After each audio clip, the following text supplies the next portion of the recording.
Rabbi and welcome to Maseches Shekalim.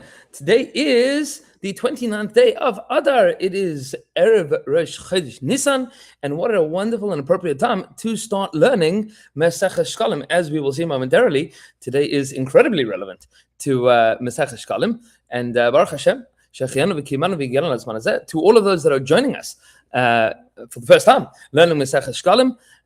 Welcome to the Chabura, and for those that are continuing, having completed or learnt part of Maseches Pesachim along with us, welcome to a new Masechta. It is not a long Masechta. It is a sum total of 23-ish blad, and as we will see shortly, they are different. They are different from other dapim that you have seen, because Maseches Shekalim is not Talmud Bavli. It is Talmud Yerushalmi. Of course, the Mishnayos are Mishnayos that we have everywhere, written and edited by Rabbi Yehuda Anasi at the end of the 2nd century. But Maseches Shekalim, the Gemara, we do not have in the Bavli. We only have in the Yerushalmi, and to that end, the decision was made many years ago by printers and by Rosh Yeshiva that Maseches Shekalim should be included in the study of Talmud Bavli, and that is our limit. That's the way that the Daf Yomi cycle was set up, and the Amud Yomi cycle was set up, and the way that most people that are learning through Shas will be learning Maseches Shekalim, coming from the Talmud Yerushalmi. This is obviously a unique opportunity to get our feet wet a little bit in the world of Talmud Yerushalmi, which is unique and beautiful and different in many ways from Talmud Bavli. But you will also notice that there are certain Lashonos and Girsos that are more complex, more challenging, more disputed, because Talmud Yerushalmi overall was not as much studied and as much corrected by generations upon generations of Talmud Chachamim and printers. To a large extent, many aspects of Talmud Yerushalmi have really only been corrected in recent years and generations. If you take a look at the page of the Talmud Yerushalmi, of Maseches Shekalim specifically, you will notice that the commentaries around the sides are not Rashi and Tosfos. In fact, pretty much all of the commentaries around the side of the page are Achronim. They and some of which are amendments and edits and collections from shittas of some of the Rishonim. But our primary sources that we're going to be discussing in the Maseches Shekalim are the Korban Ha'ida and the Tikkun the Chadatin, which are both Achronim, and of course we will quote a lot from the Rishonim as they have discussed Maseches Shekalim in other locations, but get used to and get ready for some different Lashonos. Of course, a big thank you to Dirshu. They have sent us the new Iyun HaAmud Svarim. There is only one volume for Maseches Shekalim, which means it is, as we noted, a short Masechta. For those that would like their copy, so Baruch Hashem, we have enough for the Chabura.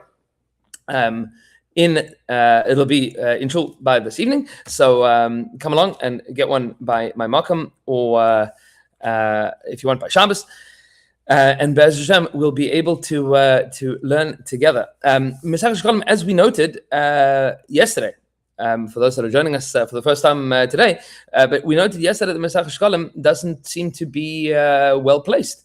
Maseches Shekalim details the halachas of bringing the shekel, which we'll see a little later, was not necessarily, well, it wasn't a shekel, it was a half shekel, but even not necessarily a half shekel, to the Beis Hamikdash in order to be able to buy the Korbanos HaTzibur.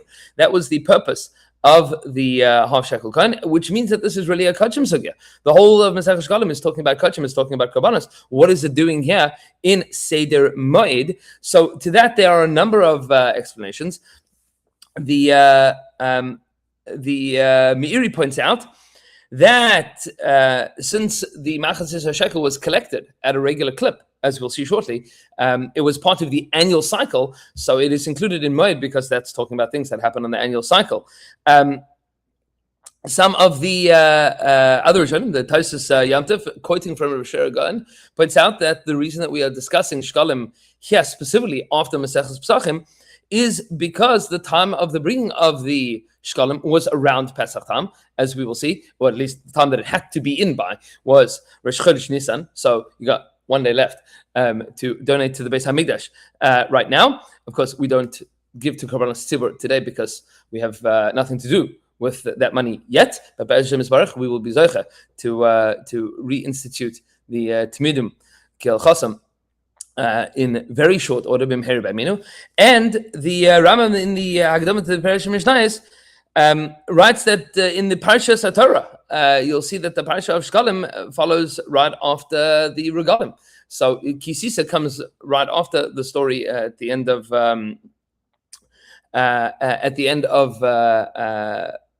Mishpatim. We have the halachas of the Moadim, and then begins the Beis Hamikdash or the Mishkan, and then Kisisa, bringing of the Shekalim. That is the next parasha. So there is a natural continuation from the Moadim to the Shekalim. Nevertheless, the Mishnah begins with the halacha. And we'll just share the link to the Chabura here. Give us one moment. Sharing the link to the Chabura. Here we go.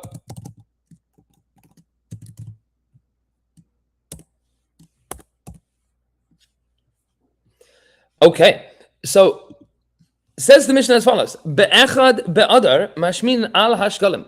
On the first day of the month of Adar, mashmin al hashkalim. Mashmin is an interesting word. Mashmin comes from the root lishmoa, but what exactly are we hearing about the shkalim? So it means that we are announcing, as we'll see in a little bit, we are announcing about the shkalim. They made declarations, proclamations about the shkalim, but not just that, va'ala kilaim, and also about kilaim. So on the first of Adar, they would now announce, everybody get ready to bring your shkalim to the Beis Hamikdash, and they would announce about kilaim. The halacha is with regards to kilaim, which is mixtures of grain in your field, that if 1/24 of the field is kilaim, then the whole field becomes aser. So at the beginning of the rainy season, which is now, the other Nisan time, so they would start to announce about kilaim, telling people, Chavra, make sure to check your fields and uproot the kilaim, otherwise your whole field is going to become aser. That happened be'echad ba'adar. Uve chamisha asar by, and on the 15th day of the month of Adar, Kurnes a Megillah. They would read the Megillah Bikrachim in the walled cities. So Baruch Hashem, we've just finished Purim.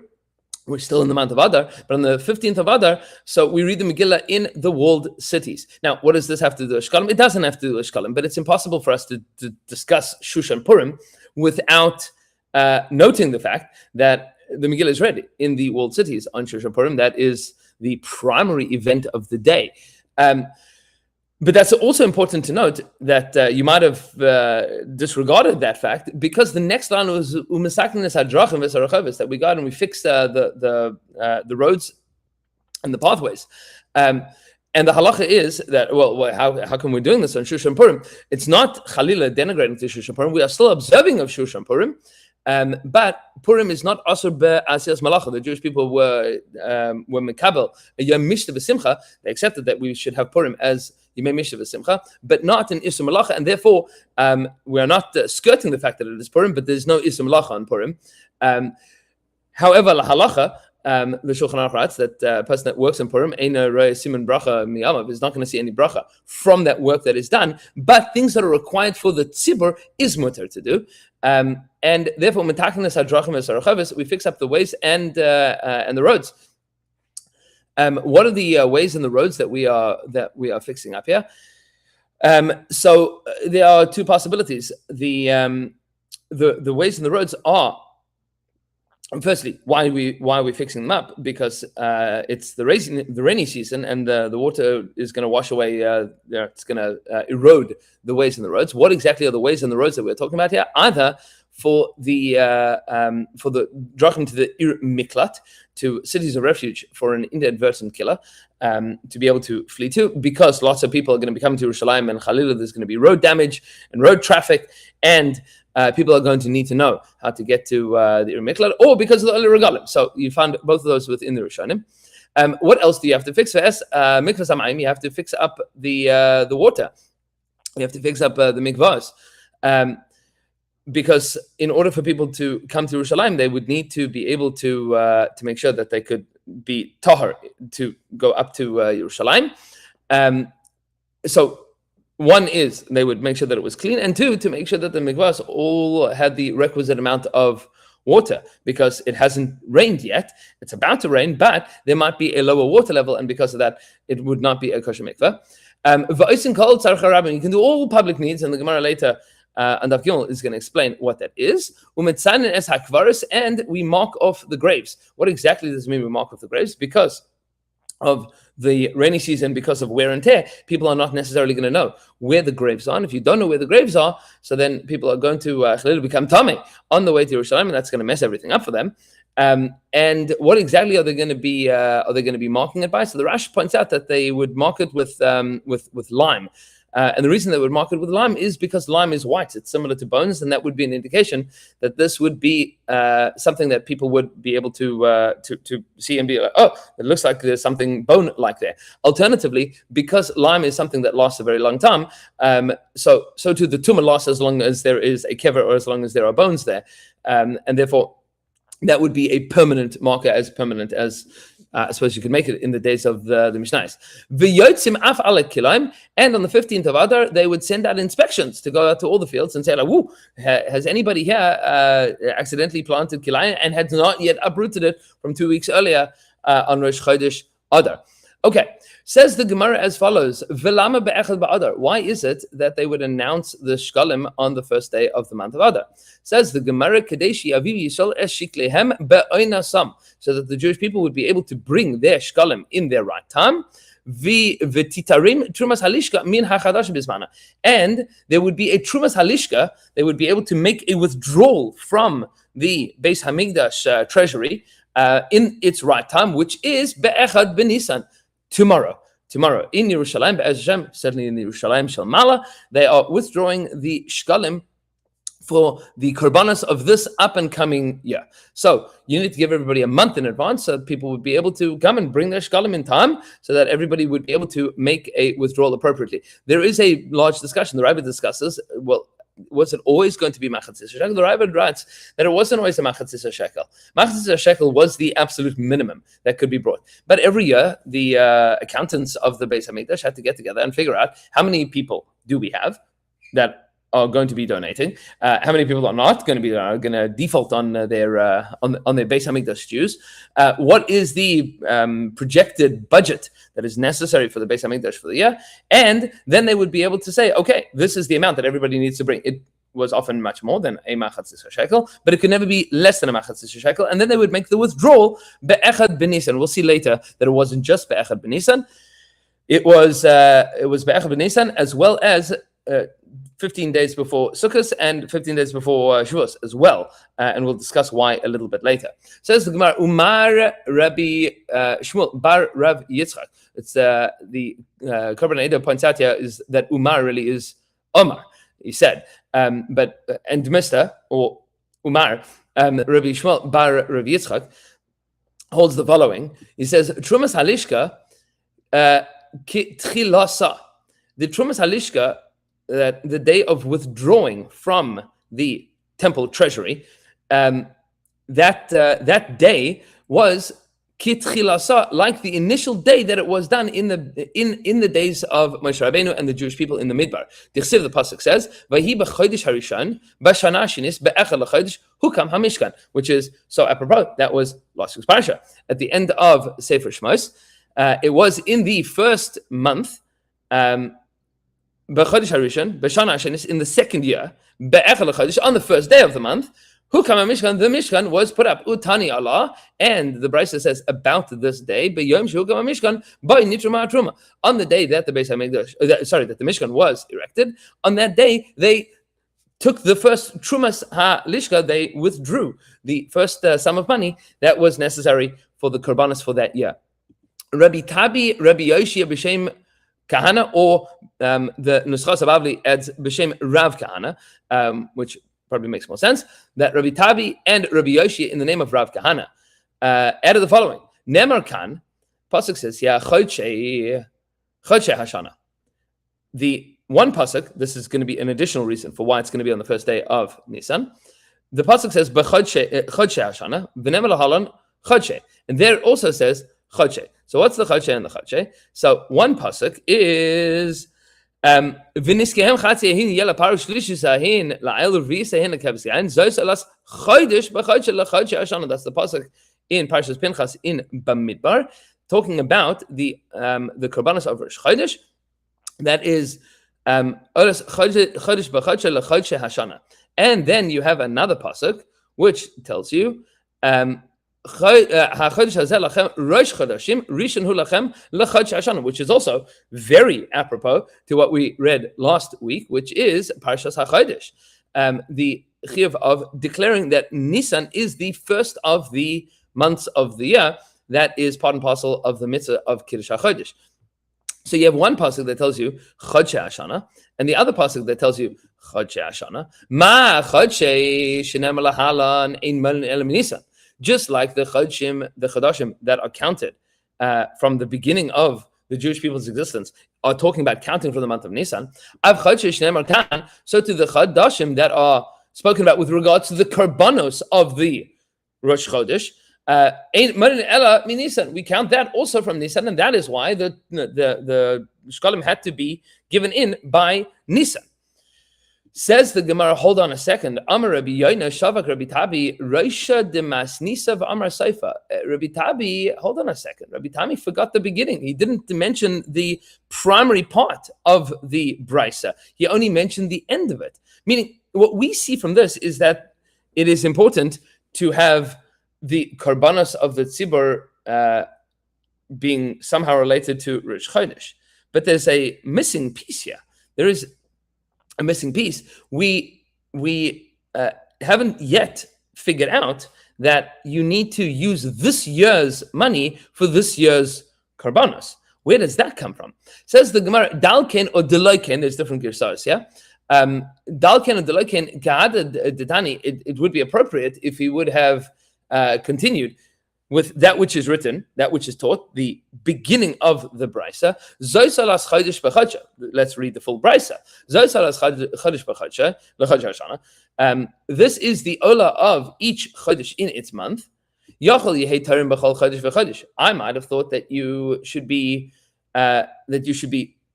donating or withdrawing rather funds for each month in its month, meaning Rosh Chodesh Nisan, you withdraw the funds for Nisan, an ear for ear, and Sivan for Sivan.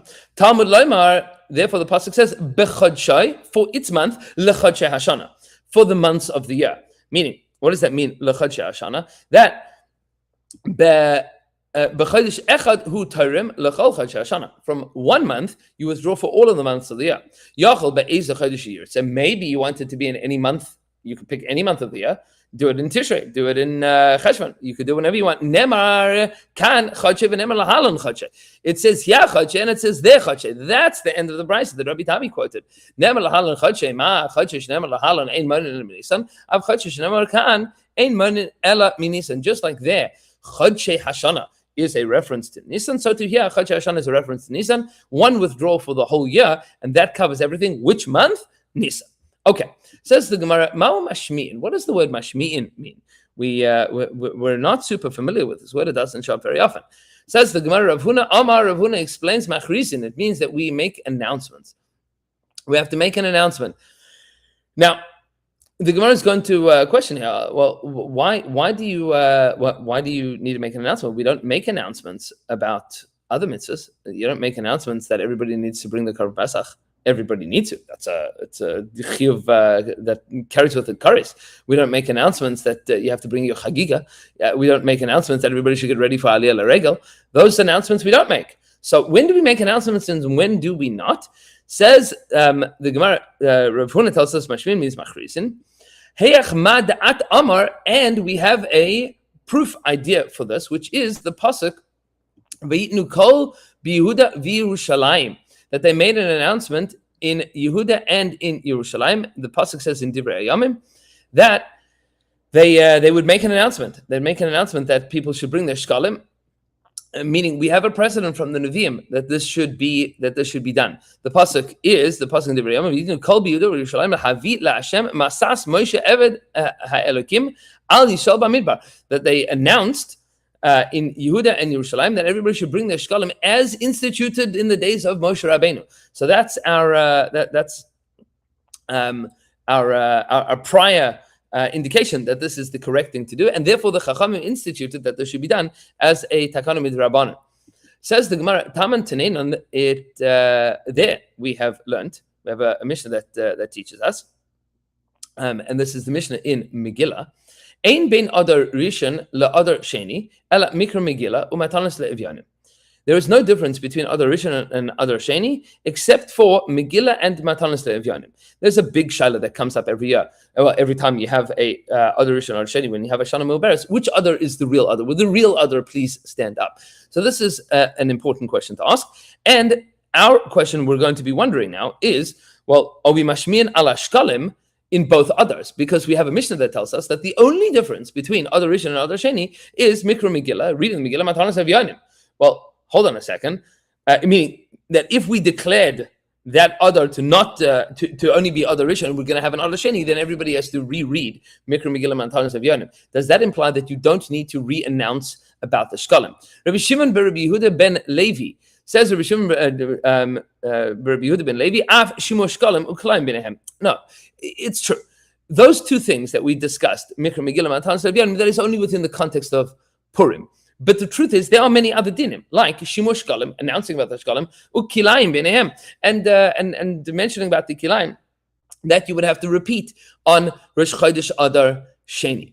Rabbi Chelbai v'Rav Huna b'Shem Rav Chia Rabba, and there is a question, machlokas, in the Gersas and in the Achronim here, whether this line is really supposed to be included here, because it's off topic. Rabbi Chelba v'Rav Huna b'Shem Rav Chia Rabba hakol yotzim b'Yudalad shu zman kriyasa. Everybody goes out to read the Megillah on the 14th of Adar because that is its time for reading. That's a question whether or not that is relevant to this discussion, or is only mentioned simply because we are discussing the halachas of Purim within this context. Nevertheless, going back to what we just said, Amar Rabbi Yossi says Rabbi Yossi v'yeos, and that which Rabbi Yeshua ben Levi taught us is correct. That word v'yeos, it is correct. It's like the zemer that the pair that we have at the end of the Agada, kiloi na'eh, kiloi ya'eh. It is beautiful and it is appropriate. That is yeus. So these are phrases that we don't usually find in the Bavli, but Rabbi Yossi says v'yeus, and that which Rabbi Yeshua ben Levi said, Shkalim have to be the mashmi and ala Shkalim has to be repeated. He is correct. How do I know that he's correct? Klum amru mashmi ala Shkalim lo kadesh yaviu yisrael shekleim b'nasam is not the reason that they said that the Chacham instituted that we should announce about the Shkalim. Is that not because we want people to be able to bring the Shkalim in their right time? Im at Amar ba'adar rishon ad kedun is b'shasa shisin yamin. And if you would only announce it in the first Adar, there would still be another 60 days left of the year. And what will happen in those 60 days? People get lazy. And they're going to end up procrastinating their obligation. They're going to say, I got plenty of time. And then they're not going to end up doing it at all. And we'll see on tomorrow's Amud a whole bunch of things that people's Yetzer Hara gets the better of them. Or rather, we should say, our Yetzer Hara gets the better of us to procrastinate and not do things that we're supposed to be doing. So, I couldn't is b'shasa shisin yom. There's another 60 days. I don't need to worry about this. Furthermore, klum amr yotzim afal kilayim, and the Mishnah says that we go out about the kilayim. Lo kadesh yu hatzmachim nikarim. Is that not so that we have enough time for it to grow, so that it would be recognizable that there's kilayim growing, but also enough time to uproot it before it makes the whole field aser. That's exactly when you need it. You need it to be 15 days before Rosh Chodesh Nisan. Im omer at ba'adar rishon ad kedun inen dikikin.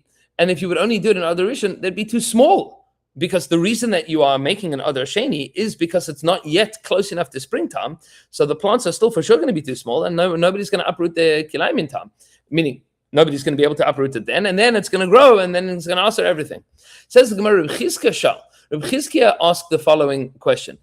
The Tikkun Chadtin points out here that when the Yerushalmi says that one of the Amoraim came to the Beis Medrash and asked the question, he wasn't asking. He was asking if people agree with him. He had an opinion already, but that's the way that the Yerushalmi speaks. That he came to the Beis Medrash and he said, "Ooh, yeah, thinks that I'm right." So Reb Chizkiah Shal, he wants to know the following: Ma'ata, from now, b'nei Babel mashmina ala shkalim miroshai shel choref. Not chodesh. Choref, the Bnei Moshe still understands it as chodesh, but according to most of the Achronim, it means choref. The correct thing to do is that the Bnei Bavel should not announce Shekalim on Rosh Chodesh Adar, but they should announce it at the beginning of the Choref, at the beginning of the winter, meaning well before that. Well before that. Why? Because they're going to take a long time to get to Yerushalayim.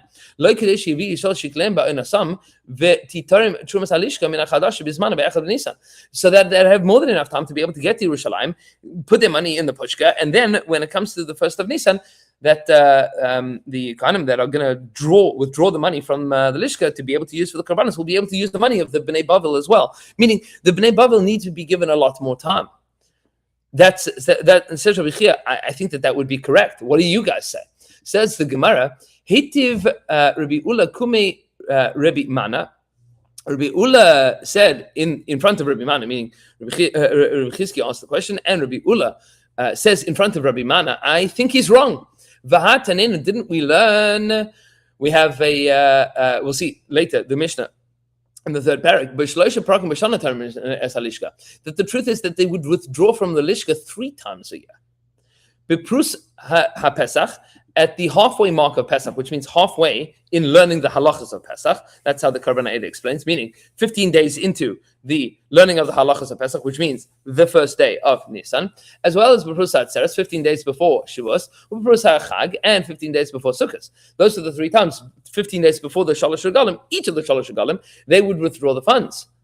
Amarle, so Ula then says to Rabbi Mana, Neymar or Lo Yeimar, ilin dikrivim beprus ha-Pesach, ve'ilin derechaykin beprus ha-Atzeres, ve'ilin derechaykin minhain beprus ha-Chag. It seems to be that they would withdraw the funds of the people that were close to Yerushalayim on the 1st of Nisan, and they would withdraw the funds of the people that were a little further away on the 1st of just before Shavuos, and they would withdraw the funds of the people that were very far away before Sukkot. That's why you have 3 withdrawals from the Lishka. And therefore, they would be mashmin al shkalim. They would announce for everybody to bring their shkalim on Rosh Chodesh Adar, and however long it took, as long as it got there before 15 days before Sukkot, you were part of the withdrawal for that year, and you paid for the korbanos hatzibur. Says the Gemara, turning over to Beis Amud Beis, Amar Lei. So Reb Mana says to Reb Ula, no, I think Reb Chizkiah is right. Kula ka'achas hi ba. All the money needed to be in before Nisan. Why did they say that they would make withdrawals 3 times a year? It wasn't because they needed to make withdrawals 3 times a year because that's when the money came in. Rather, so that they'd be able to publicize and make a big hoopla about withdrawal of the money from the Lishka, and that would incentivize people to know that my money is being used for the Korbanos HaTzibur, and that would incentivize people to make sure that they had paid up. Be'eshem Yisbarach, we will continue with Rabbi Yehuda Bar Pazi in the name of Rabbi when we continue tomorrow. Looking forward, Be'eshem Yisbarach, to seeing everybody tomorrow, and today's a little bit longer than usual, but had a little bit of introduction, and looking forward to learning with everybody tomorrow morning. Getting back to our regular scheduled programming back in Boca. It's beautiful to see everyone, and hoping that you all have an amazing day and a final freilichen day of Chodesh Adar and Chodesh Tov Mevarach for Chodesh Nisan.